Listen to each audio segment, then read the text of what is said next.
Chiefs face tough 2025 schedule, McDuffie shines, and roster moves to watch. Chiefs' grueling 2025 schedule. The NFL didn't do the Kansas City Chiefs any favors with their 2025 schedule, which ranks as the 7th toughest in the league. With 7 primetime games, plus Thanksgiving and Christmas matchups, the Chiefs face a chaotic slate with little consistency. No back-to-back games in the same day/time slot until weeks 16 and 17. They'll take on 6 playoff teams in their first 9 games, including the Chargers, Eagles, Ravens, Lions, Commanders, and Bills, though 4 of these are at home. The Week 1 opener against the Chargers in Brazil feels like a home game too.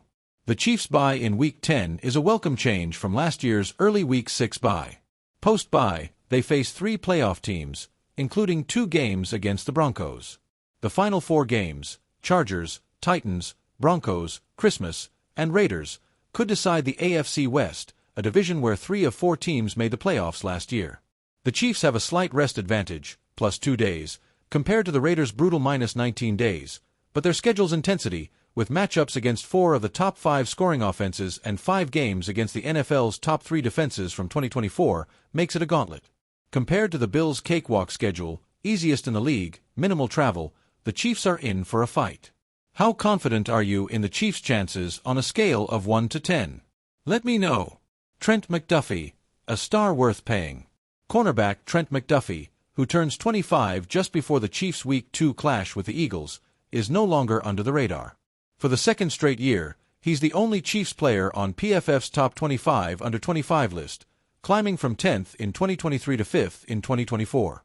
PFF praises him as the highest-graded quarterback in their system since 2023, 89.7 grade, excelling as both a nickel corner, top 5 in 2023, and outside corner, top 5 in 2024.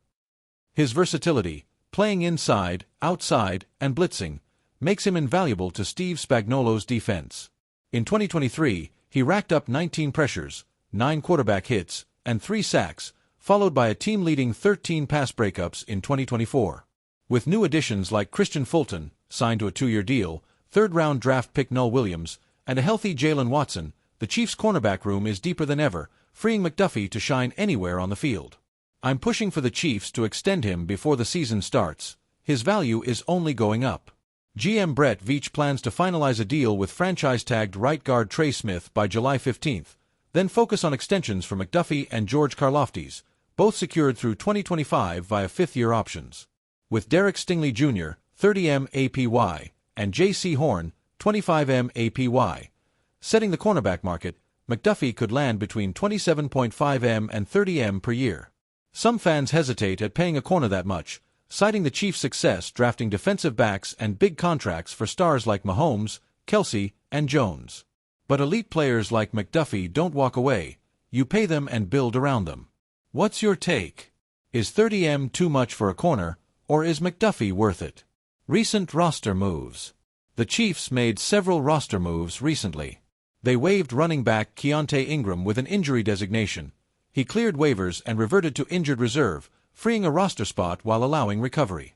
Ingram's a valuable veteran, but with Isaiah Pacheco, Kareem Hunt, Elijah Mitchell, Bahard Smith, and Carson Steele in the running back room, making the 53-man roster will be tough.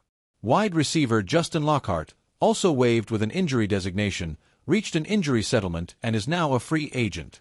The Chiefs added former Texans guard Tmaine Ankrum Jr., a 2027 round pick with just 101 career snaps, to bolster interior offensive line depth.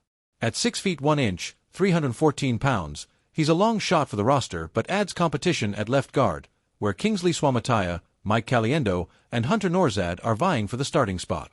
The left side of the line, with Jalen Moore stepping in as the starting left tackle, remains a question mark after Joe Thuney's trade.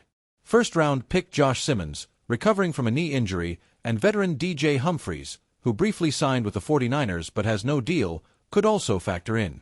Keep an eye on the O-line battle. Protecting Patrick Mahomes is priority 1. Bombas. Comfort with a cause. Today's video is sponsored by Bombas, makers of the comfiest socks I've ever worn. For every pair of socks, t-shirts, or underwear purchased, Bombas donates another to someone in need. Over 150 million items donated so far. Socks, underwear, and t-shirts are the most requested items at homeless shelters, and Bombas offers everything from dress socks to compression socks. I'm a sock guy, never barefoot, and Bombas keeps my feet clean and cozy while supporting an incredible cause. Plus, their 100% happiness guarantee covers returns or exchanges, even if your dog snags a sock. Get 20% off your first purchase at bombas.com/Chiefs with code Chiefs20. Link in the description. Final thoughts. The Chiefs face a brutal 2025 schedule, but with stars like Trent McDuffie and a deep roster, they're built to compete. The O-line battle and roster tweaks will be critical to watch. What are your thoughts on the schedule, McDuffie's extension, or the O-line? Drop your comments below, and let's go Chiefs!